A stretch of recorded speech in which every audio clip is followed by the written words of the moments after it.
মা বলে বাবা তাড়াতাড়ি খাইয়া লা, সুন্দর করে গোসলটা কর।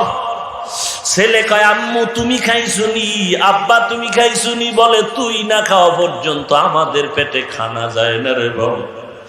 মা ভালো একটা খানা তৈরি করলে গোপনে রাইখা দেয় তোমার জন্য। বাবারে কয় খানাটা আমার ছেলের কাছে পৌঁছাইয়া দাও, আমার ছেলে না খাওয়াই আমি খাইতে পারি না। ওই মা বাবা যার দুনিয়াতে নাই রে যুবক, ওই মায়ের যারা ধমক দিছো, ওই মায়ের কলিজায় যারা আঘাত করেছো, চোখ দুইটা বন্ধ করে দেখ। তুই মোনাজাত দিয়া বাড়ি যাবি, বাড়ি গিয়া তুই ঘরের দরজা ধাক্কা দিবি, দরজা খোলার আর কেউ নাই। আর যার মা আছে সে জানালা দিয়া তাকায় আছে, বাবা ঘুমাই নেয়, তাড়াতাড়ি চলে আয়। এরে আল্লাহর বান্দা, কিসের দুনিয়ার পাগল হয়েছো? আমার মায়ার নবীও তো বড় ইয়তীম। মা আমেনা নবীরে রাস্তায় রেখে ঘরে সব ছেলেরা খেলতেছে, মায়ার নবী সেখানে বসে দেখতেছে। সন্ধ্যাবেলা সব ছেলেরা সন্তানরে নিয়ে ঘরে যায়, মায়ার নবী তাকায় আমার বাবাই কই, আমার বাবারে তো আমি দেখতেছি। মা আমেনা দৌড়ায় নবীরে খুঁজতে গিয়া দেখে বসে বসে কান্না করে। মা আমেনা কোলে জড়ায় নিল। নবী বলেন মা বলো আমার বাবাই কই? মায়ার নবীর চোখের পানি মা আমেনার দিলটা কেড়ে নিল। বলে বাবা তুই দুনিয়াতে আসার আগে তোর বাবা চির বিদায় হয়ে গেছে। নবী বলেন আমার বাবার কবরটা একটু দেখাও, কবরের সামনে দাঁড়ায় একটু সালাম জানাবো। এরে আল্লাহর বান্দা, কয়দিন আর বাহাদুরি করবা? কত টাকাওয়ালা কবরে চলে গেল, বাড়িওয়ালার বাড়ি পড়ে আছে, বাড়িওয়ালা নাই, গাড়িওয়ালার গাড়ি পড়ে আছে, গাড়িওয়ালা নেই। ওই অন্ধকার কবরে একটা সেকেন্ডের আযাব সহ্য করার শক্তি আর কারো হবে না। তোমার আমার মতো কত যুবক স্কুল কলেজে পড়ে, চাকরি করে, ব্যবসা করে, শ্রমিকের কাজ করে, নামাজ বাদ দেয় না, দাড়ি কাটে না। তুমি আমি কেন পারবো না রে বাবা? একটু দিলটাকে বুঝাও, কবরের আযাবের কথা স্মরণ করে সঠিক পথে চলো। চাকরি রিজিক দেয় না, রিজিক দেওয়ার মালিক আমার আল্লাহ। আল্লাহর গোলাম হয়ে যাও, দেখবা বরকতের রিজিক তোমার ঘরে চলে আসবে। এরে পর্দার আড়ালের মা বোনেরা, আপনারা তো হাফেজে কোরআনের মায়ের মতো মা, আল্লাহওয়ালাদের মায়ের মতো ভাগ্যবতী মা।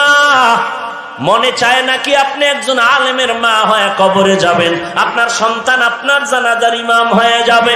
তওবা করেন, আল্লাহর কাছে কান্নাকাটি করেন, আল্লাহ এমন এক সন্তানের মা বাবা বানায় দেও, মরণের পরে যেন সন্তান জানাজার ইমামতি করতে পারে। সন্তান পিতামাতার সামনে অপরাধ করে না কেন? বলে অন্তরে শাসনের ভয়।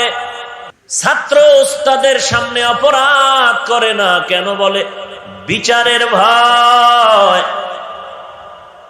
আসামি বিচারকের সামনে অপরাধ করে না বলে আমার বিপদ আসবে, শাস্তি হবে, এই ভয়।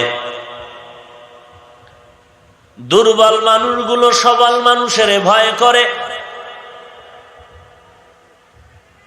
ঠিক যেই বান্দা আল্লাহকে ভয় করবেন, ওই বান্দা কখনো আল্লাহর সামনে অপরাধ করবে না, কেন? আল্লাহ তাআলার আযাবের ভয়। তবে ব্যবধানটা কি? বলে মা বাবার অন্তরে, সন্তানের অন্তরে মা বাবার প্রতি ভয়। মা বাবার সামনে অন্যায় করে না, চোখের আড়ালে আবার করে, কারণ ভয় নাই।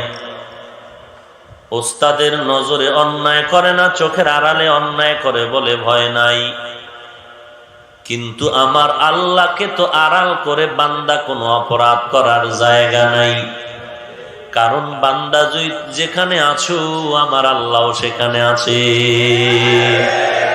হরকে দারাত খৌফে হক দর দিল মাদাম, জান্নাতুল মাওয়া দেহাত ওরা মাকাম জুজবা হক লিয়া আল্লাহ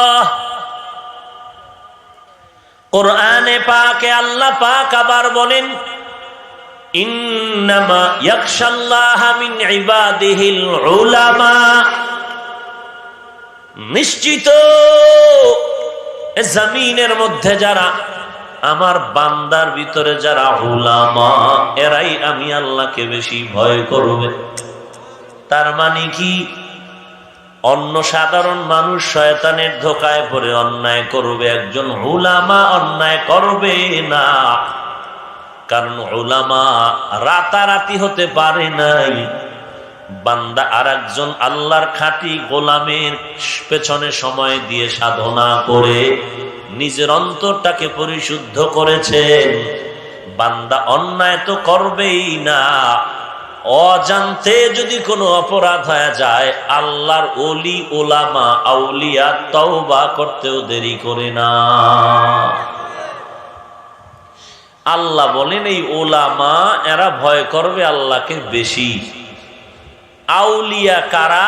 যাদের মধ্যে দুই গুণ, পরিশুদ্ধ ঈমান আর